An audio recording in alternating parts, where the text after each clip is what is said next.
이거 높아지는 걸 저도 어떻게 분석했냐면, 아, 공이 맞을 때 이렇게 맞아야 되는구나 생각을 했거든요. 어떤 미스를 하냐면 얘를 이렇게 풀잖아요. 얘가 막혀야 돼. 그러니까 계속 푸시로 터져요. 그러다 어떻게 되면 이걸 안 하고 또 이거를 또 하죠. 또 여기 있다가 내가 얘를 밀잖아요. 위로 올라가야 돼요. 그래서 디셈버가 자꾸 이렇게 놓고 시작할 때 여기서 딱 이게 들고 시작을 하잖아요. 이렇게 보면 레벨이잖아요. 제가 그대로 틀어서 이렇게 보면 이렇게 볼 수도 있어요.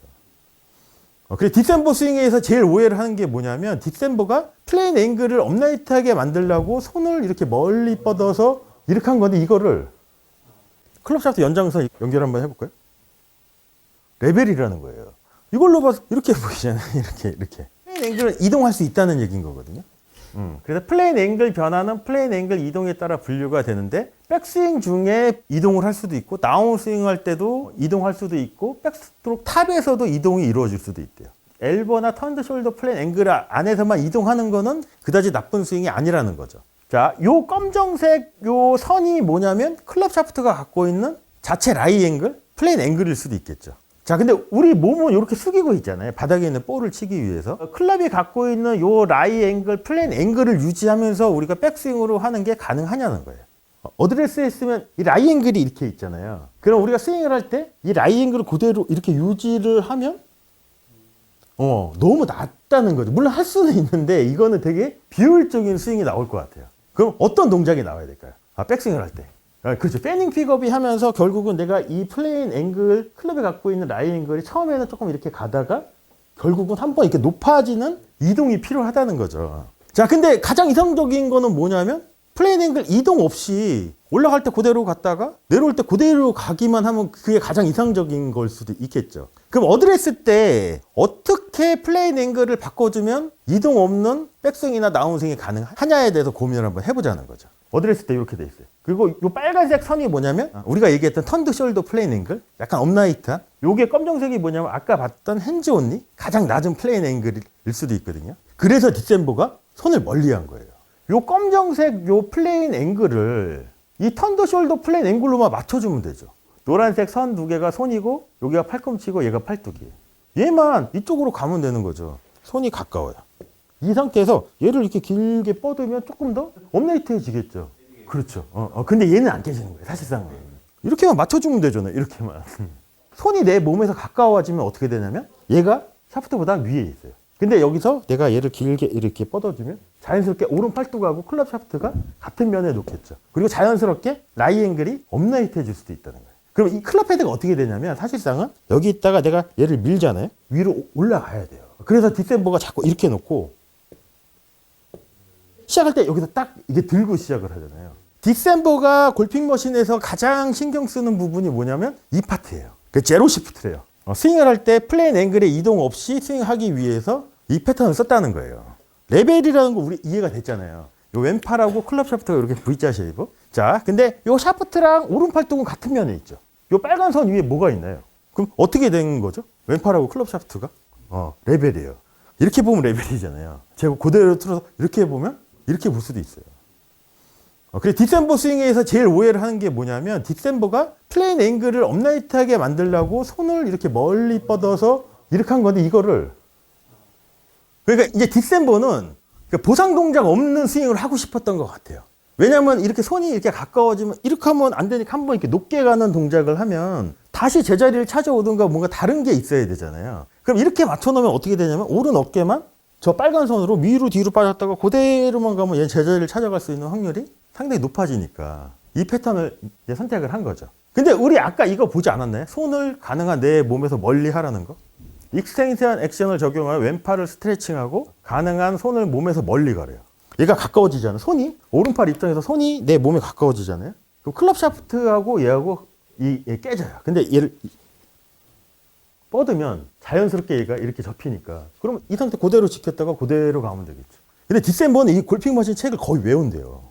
전체적인 거를. 그래서 제일 꽂힌 부분이 이 파트예요. 제로 시프트. 여기서 얘기 나오네. 턴드 숄더 플레인 앵글을 사용하여 스트로크 중 플레인 앵글을 이동을 하지 않기 위해서 이 패턴을 썼다는 거예요.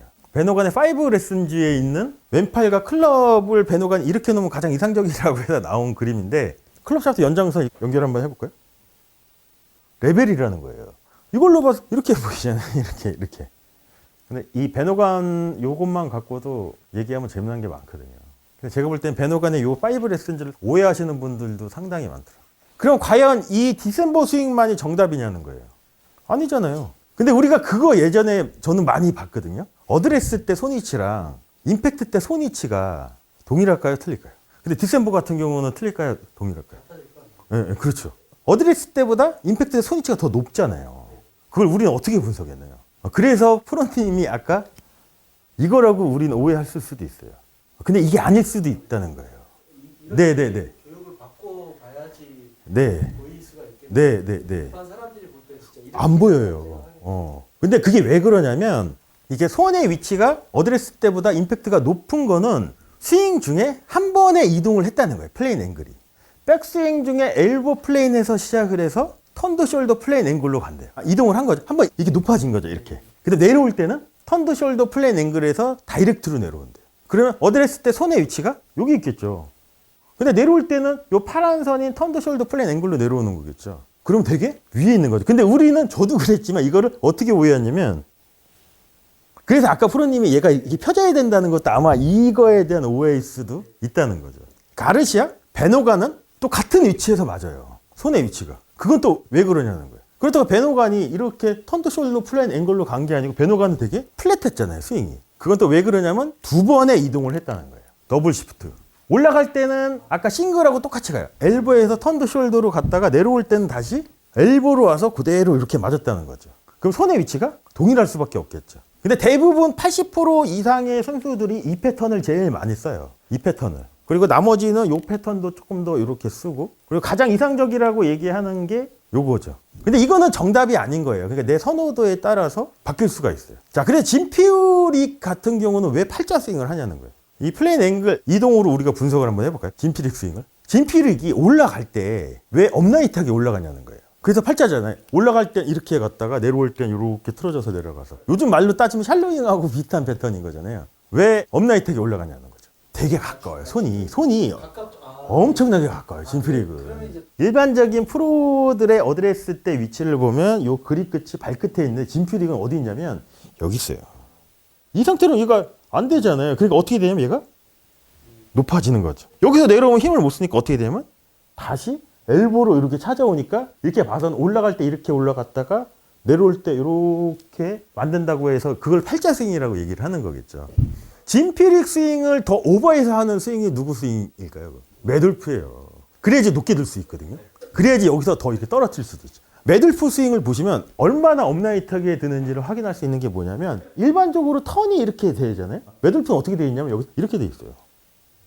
엄청나게 업라이트하게 가는 거죠. 그럼 여기서 전환을 통해서 이렇게 샬로잉으로 바꾸죠.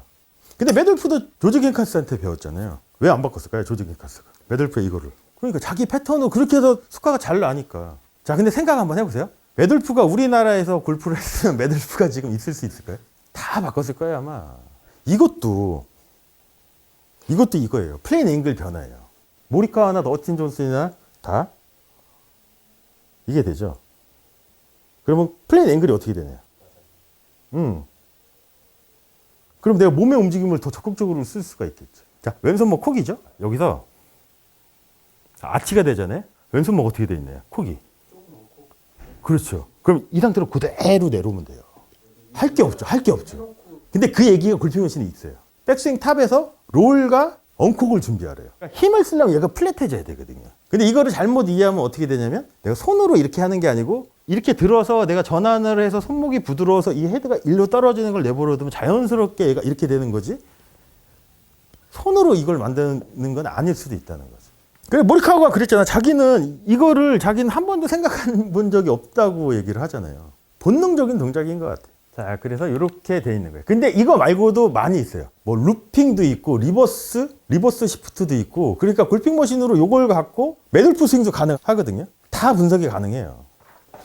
저는 이 파트 할 때 좀 재밌었어요. 플레인 앵글 조금 이거 봤을 때 오 이거 높아지는 걸 저도 어떻게 분석했냐면 공이 맞을 때 이렇게 맞아야 되는구나 생각을 했거든요. 어떤 미스를 하냐면 얘를 이렇게 풀잖아요. 얘가 막혀야 돼. 그러니까 계속 푸시로 터져요. 그러다 어떻게 되면 이걸 안 하고 또 이거를 또 하죠 또. 저 같은 경우는 이거 가진 적이 없거든요. 똑같이 들어왔어요. 저는 더블 시프트를. 그러니까 한 거예요. 네, 네, 네, 네, 네, 네. 그러니까 제가 볼 땐 프로님은 약간 이제 비거리 쪽에 조금 더 이렇게 포커스가 맞춰지셨던 것 같아요. 스윙 자체가.